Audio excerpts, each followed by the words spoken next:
We're going to be going through the mini educator. When you open up the box, you're going to see the collar, the remote, the charger, a lanyard to wear for the remote, and then some tools. These are slightly longer prongs for the collar. So if the dog has thick fur, you can put these on.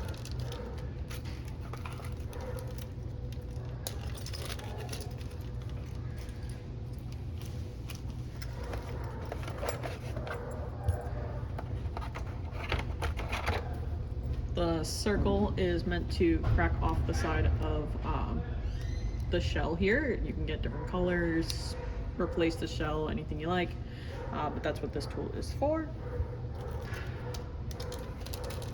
This is a reverse Allen key, so that way you can change out the prongs that we were just talking about. So you would just put them on like this, lefty-loosey, righty-tighty, so that way you can replace that. And then this is a test light. You put this on just like this, you would turn it on, and this would turn into an orange light if it's working. So if you put the light on the collar and then hit a button, you should be able to see that it's flashing.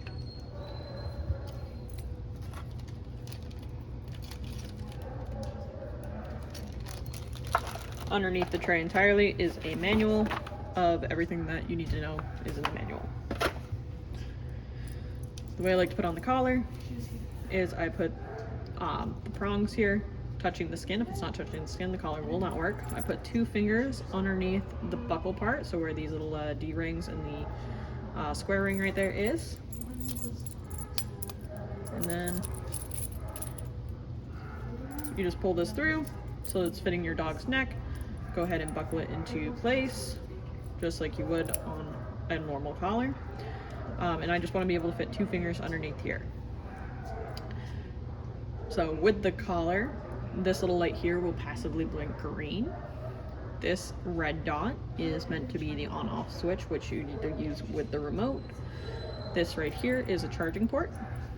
As long as the collar is nice and flush like that, little charging port's nice and flush. This is waterproof, they can go swimming in it. And then to turn this on and off, when you touch this red dot right here to the red dot right here, it will turn on and off. So green means on, red means off. Just like that. They passively blink green or orange, so if nothing's being touched, then it should be passively blinking green to mean it's charged. If it's passively blinking orangey red, it means it's dying and needs to be charged. So that's everything with the collar. Now with the remote. On the screen you can see an M and a C. M stands for momentary.